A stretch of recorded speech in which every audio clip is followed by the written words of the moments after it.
Capítulo 6. El hechicero y la puta. La joven rubia llevaba varias horas con la mirada fija en una de las tiendas de la gran plaza. Dicha tienda no era una tienda normal. En tan solo un mes, se había convertido en un lugar de mucho dinero. Ese lugar era la tienda del hechicero. Se rumoreaba que estaba dirigida por el mayor hechicero del reino, Satoru, el hechicero arcano de 5º nivel, un extranjero que llegó hace poco a la capital y cambió el equilibrio económico construido durante décadas en tan solo unas semanas. No se sabe mucho sobre él, salvo su nombre. Decía provenir de una tierra lejana al este del imperio. El hecho de que nunca se quitara la máscara era también una de las razones por las que era tan misterioso. La mujer tembló levemente al sentir el viento frío en la espalda. Se acercaba el invierno y el hecho de que llevara una seda fina y delicada no ayudaba. Sin embargo, tenía que usarla, pues sus habilidades de seducción eran mucho más efectivas con una tela tan reveladora. El viento la hizo volver a la realidad mientras sus ojos se fijaban de nuevo en la tienda. Debido a la falta de información sobre el dueño, decidió que sería mejor observarlo. A sus superiores no les importaría tener más información sobre él. Desafortunadamente, sus descubrimientos no valieron la pena tras los últimos 4 días de espionaje. Confirmó que los rumores sobre las visitas regulares del capitán guerrero eran ciertos, y que una figura encapuchada siempre lo acompañaba era curioso. Probablemente era alguien de la facción real, que no quería ser reconocido en público. Esa era la información más valiosa que había reunido. Ayer decidió que por fin iba a completar su misión. A los altos mandos no les gustaba perder el tiempo si la información no valía la pena. Por eso eligió el mejor vestido que tenía y se escondió en un callejón, esperando a que el hechicero saliera de su tienda. Podía sentir la pequeña aguja en su manga que contenía el veneno paralizante. Si hacía bien su trabajo, podría ascender de rango y llegar a la cima. Punto de vista de Satoru. En cuanto el último cliente salió de su tienda, el mago no muerto suspiró aliviado. Aunque tuviera un cuerpo no muerto, su mente seguía siendo la misma de antes. Cualquiera estaría exhausto después de trabajar 12 horas al día. Procedió a contar los ingresos totales del día. Estoy empezando a amasar una buena suma, pensó, antes de guardar el dinero en un saco y guardarlo en su inventario, el lugar más seguro que existía. Normalmente a esta hora del día, volvería arriba y comenzaría a trabajar en la reposición, pero podría hacerlo mañana ya que el día siguiente era uno de los días religiosos en los que no se permite trabajar. Podría salir a caminar hoy. Tomar aire fresco sin duda le vendría bien. Al llegar a esa conclusión, se dirigió hacia la puerta. Salió de la tienda y cerró la puerta con llave, mientras ponía una barrera contra cualquier ser vivo que intentara entrar. El aire fresco de la noche lo golpeó al pisar la pasarela. Aunque no estaba muerto, aún podía sentir la sensación del viento en su cuerpo, y era bastante placentero. Incluso después de todas estas semanas, salir sin máscara de gas seguía siendo una sensación bastante extraña. En el viejo mundo de Satoru, el aire ya no era respirable, así que cualquiera que saliera necesitaba una máscara de gas o moriría mucho antes de lo esperado. Caminó por las calles de la capital. El sol ya se había ocultado y la luna estaba alta en el cielo. No era la primera vez que Satoru paseaba de noche. Para entonces, ya tenía un mapa mental del distrito más alto de la ciudad. Se aseguró de permanecer cerca de esa zona para evitar problemas. Después de todo, ningún ladrón en su sano juicio entraría en el distrito más vigilado a robar. Satoru se giró y entró en uno de los muchos callejones vacíos. No lo hizo para alejarse del ruido, sino porque desde que salió de la tienda, sintió que alguien lo observaba. Si lo seguían, su acosador tendría que revelarse si quería seguirlo. Siguió caminando, recorriendo todos los callejones vacíos que pudo, hasta que finalmente percibió una presencia no muy lejos de él. Siguió caminando como si no la hubiera notado. Si llega el momento de combatir, tendré ventaja si creen que no los veo. No esperarán un ataque sorpresa de alguien que creen que los ignora, pensó. Esa había sido una lección del maestro estratega de Ainzo Algon, Punito Moe. Satoru dobló otra esquina y se detuvo de inmediato. Sus sentidos se tensaron mientras se lanzaba hechizos de mejora silenciosos. Luego se dio la vuelta y regresó por la esquina de la que venía. En cuanto pasó la esquina, alguien chocó contra él. Estaba a punto de lanzar un hechizo, pero lo que vio lo hizo reconsiderar sus acciones. La persona que lo acechó y se topó con él era una joven de unos 20 años. Tenía rasgos delicados, lápiz labial y rímel morados. Era bastante pálida y tenía el pelo largo y rubio, un poco más oscuro que el de Renner, pero su rasgo más peculiar eran sus ojos morados. Llevaba un traje revelador de seda rosa, poco apropiado para la temporada, que realzaba su generoso escote. La mujer lo miró, aturdida por un momento, antes de sonreír seductoramente. Vaya, buen señor, aunque estoy en venta, sigo siendo mujer. Antes de empezar, me gustaría al menos que me presentaran. Ronroneó mientras sus manos empezaban a vagar por su túnica. Satoru estaba petrificado. No sabía qué hacer. En un momento estaba listo para la batalla y al siguiente, una atractiva joven intentaba cortejarlo. ¿Una prostituta?, se preguntó. Las prostitutas aún existían en el viejo mundo de Satoru, pero nunca había visto una. Vivían en establecimientos organizados. Para entrar en un lugar así, se necesitaba un estatus social muy superior al de un asalariado común. También estaban las pobres chicas sin hogar, que se vendían en las calles a cambio de pasar una noche en una cama caliente, pero Satoru nunca las consideró prostitutas. Se obligó a olvidar sus recuerdos y a concentrarse en el problema actual. Necesitaba tomar el control de la situación. Retrocedió un paso, creando cierta distancia entre él y la joven. Le pido disculpas, señorita, tenía prisa y no la vi, dijo mientras inclinaba ligeramente la cabeza. La mujer pareció confundida por un momento ante su repentina cortesía. Satoru decidió que era el momento de arriesgarse. Como dije, tengo mucha prisa, así que discúlpeme, dijo mientras se alejaba, pero entonces la mujer se abalanzó sobre él y le abrazó el brazo. Por suerte, su túnica era gruesa y ella no sintió el hueso duro debajo. Pero señor, en una noche tan espléndida sería un crimen no disfrutar del placer que puedo brindarle. Le haré un descuento, dijo con una voz dulce e inocente. No, gracias. Tengo asuntos que atender, dijo mientras se soltaba el brazo y procedía a marcharse de nuevo. Esta vez, la mujer volvió a cortar la distancia entre ellos y se paró frente a él. Se inclinó para mostrarle más de su escote y se levantó la falda, dejando al descubierto unas bragas violetas. Vamos, señor. Le invito a una ronda gratis. Es un trato que nadie rechazaría, ¿no cree?, dijo ella. Mientras decía eso, la supresión emocional de Satoru trabajaba a toda potencia para estabilizar su punto álgido de emociones. La mujer pareció interpretar su silencio como una confirmación y acortó la distancia entre ellos, apretando su voluptuoso cuerpo contra el suyo. Ahora veamos qué se esconde detrás de esta máscara aterradora, dijo, mezclando un tono bromista y seductor. Satoru no supo cómo reaccionar. Vio su mano acercarse a la máscara que le ocultaba el rostro. ¿Por qué? ¿Por qué? ¿Por qué no puedo tener un momento de paz? Esta maldita mujer no me deja en paz. Solo quería disfrutar de un pequeño paseo nocturno. Es mucho pedir. En su cabeza, una nueva emoción comenzaba a agitarse, irritación. Crecía rápidamente, recorriendo su cuerpo. La mano de la mujer alcanzó su máscara, pero antes de que Satoru pudiera apartarla, los ojos de la mujer se abrieron de par en par. Permanecieron así por lo que pareció un segundo, antes de que el cuerpo de la mujer se estremeciera y cayera sobre Satoru. El mago la miró confundido. Tenía los ojos cerrados, pero aún respiraba. Estaba inconsciente, ¿pero por qué? ¿Por qué se desplomaría inconsciente allí mismo?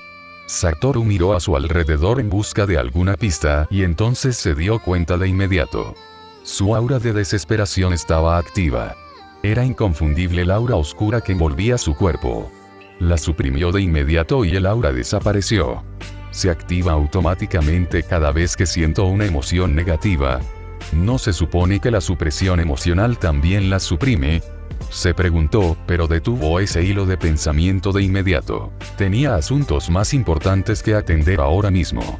La joven que yacía inconsciente contra él era lo primero. ¿Pero qué hacer con ella?, se preguntó Satoru. No podía dejarla allí así. Touch me le daría un puñetazo en la cara solo por sugerirlo. Matarla era imposible. Al fin y al cabo, solo intentaba hacer su trabajo. Lo más común sería llevarla a un templo. Allí la cuidarían, pero no querría arriesgarse. Aura de desesperación era básicamente una ola de energía negativa concentrada. Si los sacerdotes la analizaban y encontraban rastros de una gran cantidad de energía negativa, surgirían preguntas desagradables. Satoru suspiró. Solo podía hacer una cosa, pero ¿cómo llevarla allí sin que nadie lo viera? Seguramente, si alguien veía a un hombre enmascarado con una joven inconsciente en brazos, llamarían a los guardias. Volvió a suspirar con resignación. Miró a su alrededor para ver si alguien observaba. Tras asegurarse de que no había nadie más aparte de ellos, abrazó a la joven y lanzó su hechizo. Gran teletransportación. El punto de vista de Renner se sentó elegantemente a una mesa en el balcón de su habitación privada. Antes rara vez salía de noche, pero desde que conoció a Satoru, esto se convirtió en una rutina. En los días que no podía verlo, pasaba algún tiempo observando la ciudad desde el castillo solo para sentirse un poco más cerca de su amado. Sabía que era una tontería, pero no podía contenerse cuando se trataba de su Satoru. Su cuerpo temblaba al pensar en sus fuertes brazos, rodeándola y su gran mano acariciándole la cabeza. Tuti, princesa. La voz que interrumpió sus pensamientos provenía de su izquierda. Una joven estaba allí de pie. Era un poco mayor que Renner. Tenía el cabello rubio dorado recogido en un elegante peinado de 2 drills. Sus ojos verde esmeralda brillaban a la luz de la luna que se filtraba en la habitación. Tenía 2 tazas de té en las manos. En cuanto Renner reconoció su presencia, las colocó sobre la mesa y se sentó frente a la princesa. El nombre de esta niña era Lakiu Salveindale Aindra, hija del marqués Aindra, y su nueva doncella desde hace 2 semanas después de que ocurrió el incidente. Todo ocurrió mientras visitaba a Satoru. Al parecer, una de sus doncellas fue descubierta robando en sus aposentos privados. Se inició una investigación sobre todas sus doncellas y, al parecer, la gran mayoría fue descubierta con algunas de sus pertenencias. Por supuesto, todas afirmaron que eran regalos de la princesa, y era cierto. El único problema era que solo Renner y las doncellas estaban al tanto de tal intercambio, y cuando el juez preguntó si lo que afirmaban era cierto, la princesa simplemente puso cara de inocente y negó todas sus acusaciones. Esa misma noche, todas las doncellas, nobles o no, pagaron el precio de sus acciones. Fueron declaradas culpables de robar a una princesa real y de mentir ante la corte. Como castigo, perdieron las manos y la lengua. Renner sonrió para sus adentros al recordar el momento. El terror en sus rostros. La desesperación absoluta al comprender cuál era su destino. Le rogaron ayuda. Le rogaron que los salvara. Lloraron y se orinaron de miedo. Durante todo ese tiempo, Renner no perdió la sonrisa. Era el fin. El justo castigo por hablar de su Satoru de esa manera, como si fuera inferior a ellos. Se rieron de él y ahora estaban pagando el precio. Nadie insultaría a su Satoru. Nadie. Mi princesa, ¿qué tienes en mente? Preguntó Lakius, notando que Renner tenía la mirada fija en el cielo, sumida en sus pensamientos. Renner volvió a la realidad. No es nada, Lakius. ¿Y cuántas veces tengo que decírtelo? Llámame Renner, dijo la princesa. Eso sería muy descortés de mi parte, mi princesa, pero si insistes, lo haré, dijo la noble muchacha. Eso era lo que a Renner le gustaba de ella. No era una lamebotas. La reconocería como princesa, pero al mismo tiempo no intentaría congraciarse con ella para beneficio propio.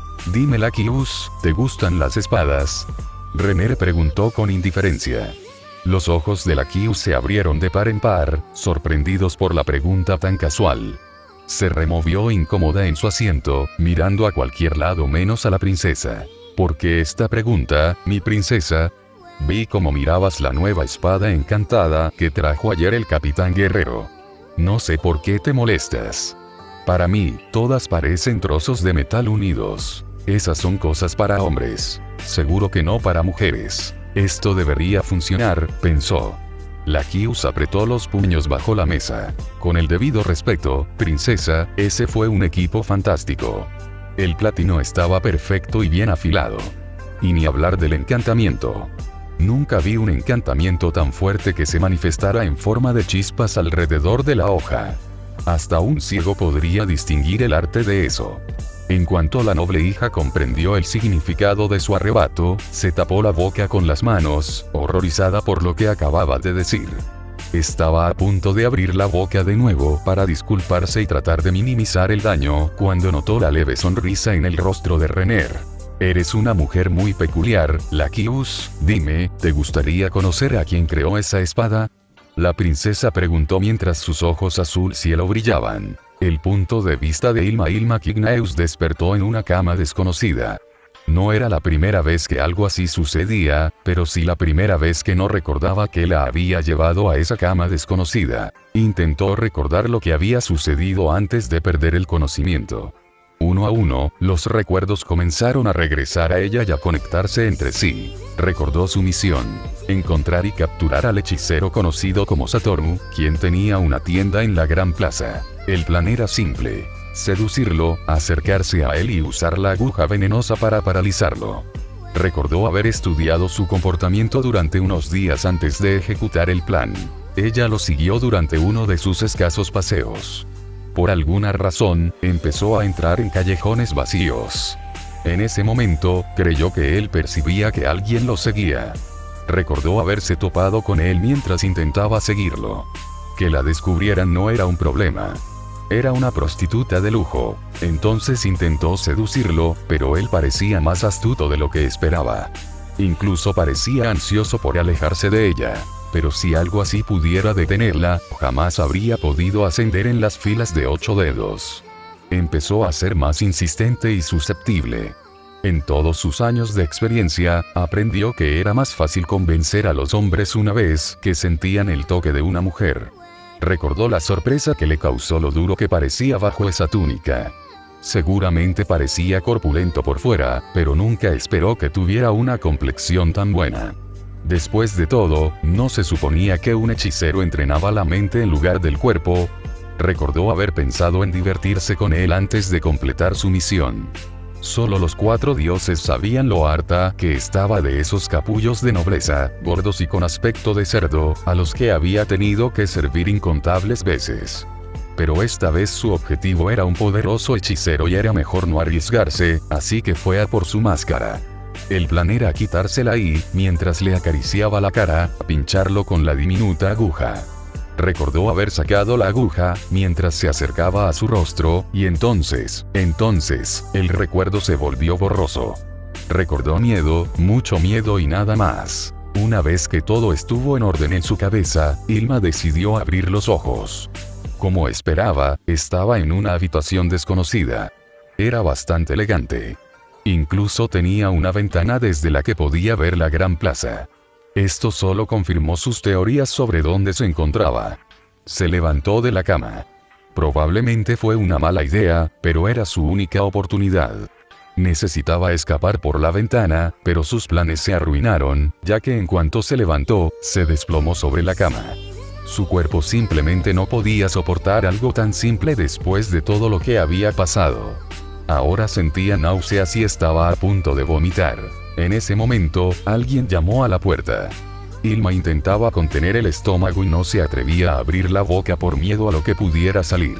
Tras casi un minuto de silencio, la puerta se abrió lentamente y de ella salió un hombre alto, vestido con una túnica oscura. Ella lo conocía. Era el mago Satoru, ahora su captor. Este era su fin. Probablemente ya la conocía y probablemente tenía ideas sobre lo que quería hacerle. Desesperada, intentó palpar si la aguja seguía en su manga.